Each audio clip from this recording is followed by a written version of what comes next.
Brute force similarity dies at scale. Index your embeddings and get instant top K. By the end, you will know how to index embeddings so queries return the right nearest items fast and reliably. I'm Professor Pi, teaching AI foundations with simple Python. Search with embeddings is the part of many systems that actually answers user queries. You embed user text and catalog items into vectors, and then ask which catalog vectors are most similar. That sounds simple until your catalog grows to hundreds of thousands or millions of items. Brute force scanning every vector becomes slow and expensive. Approximate nearest neighbors gives you a way to keep answers accurate while cutting latency and cost. At a high level, the idea is to trade a little exactness for a lot of speed. Instead of checking every vector, you organize vectors so that likely matches are examined first. Success means returning the true top neighbors most of the time in milliseconds for a realistic catalog size. You can tune how much speed you want versus how many true neighbors you might miss. To make this concrete, we will build a small toy pipeline. First, we create a tiny embedding set and run an exact inner product search to get a ground truth top 3. Next, we switch to cosine style scores by normalizing vectors. Then, we build a graph-based approximate index that is much faster at query time. We measure recall by comparing the approximate answers to the exact answers. Finally, we show a batched query example to demonstrate efficient serving.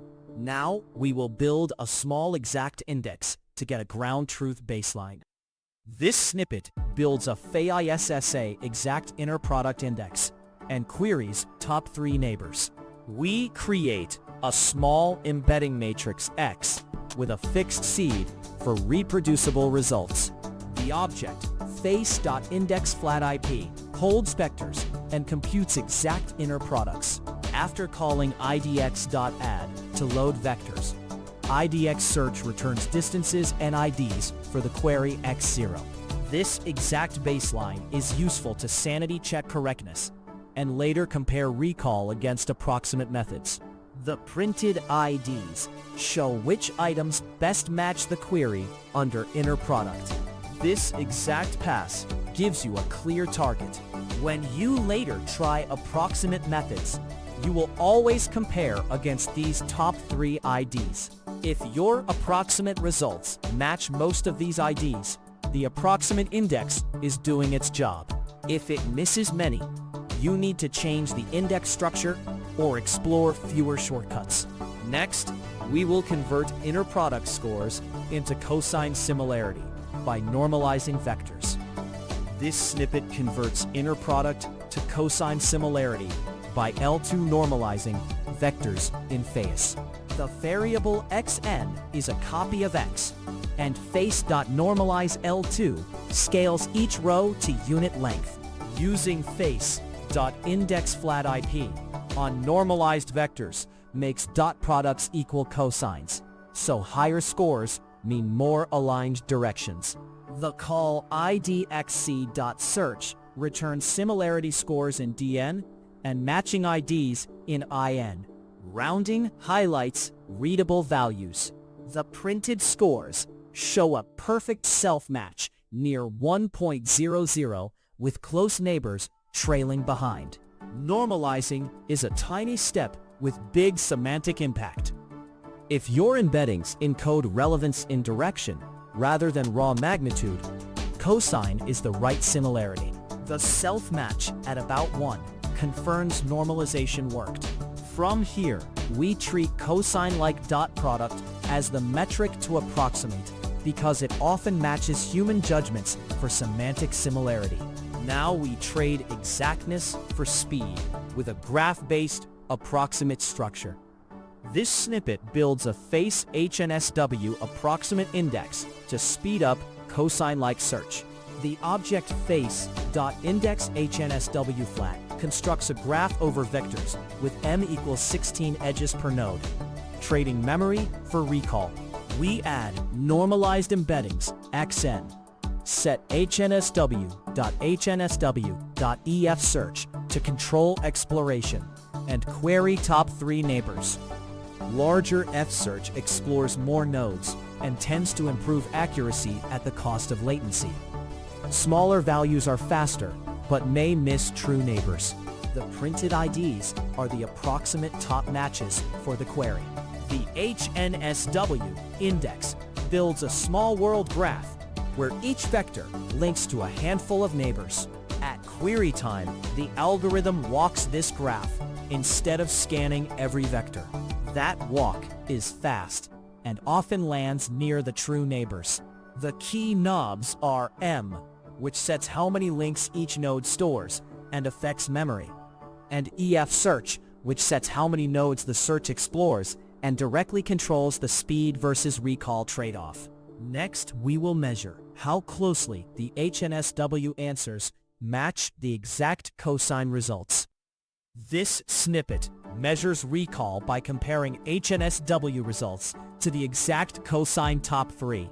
We lower HNSW.efSearch to 8 for a faster but less thorough search, then increase it to 64 for a more exhaustive pass.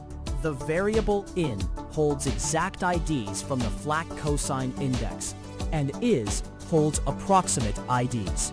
We compute recall at 3 as the fraction of overlapping IDs between IS and in for the small efSearch setting. Increasing efSearch generally raises recall and latency. Decreasing it speeds up queries, but risks missing true neighbors. The printed recall quantifies that trade-off. Measuring recall this way gives you an actionable number. If recall at 3 is high, you can trust the approximate index for top K tasks. If it is low, increase efSearch or adjust M. In production, you might aim for recall in the high 90s for user-facing features, or accept lower recall for internal analytics where throughput matters more. Finally, we show how to serve many queries efficiently by batching.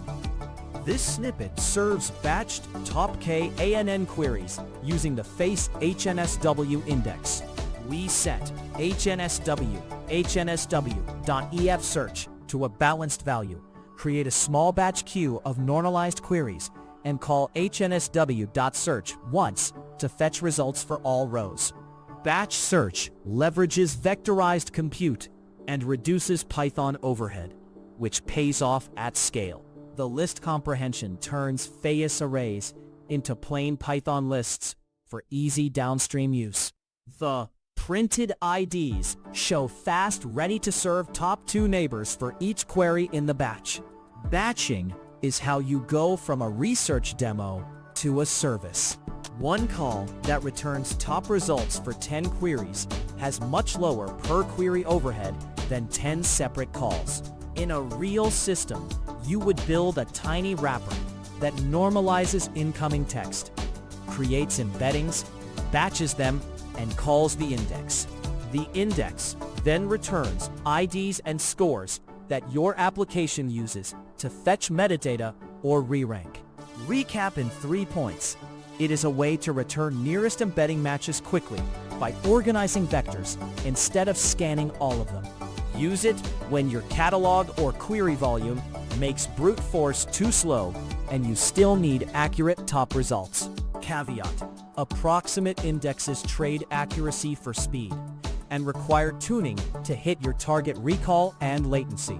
Next step: tune the HNSWFsearch parameter to dial the right balance between latency and recall for your dataset. If AI Foundations in Python help, subscribe and watch the AI Foundations videos.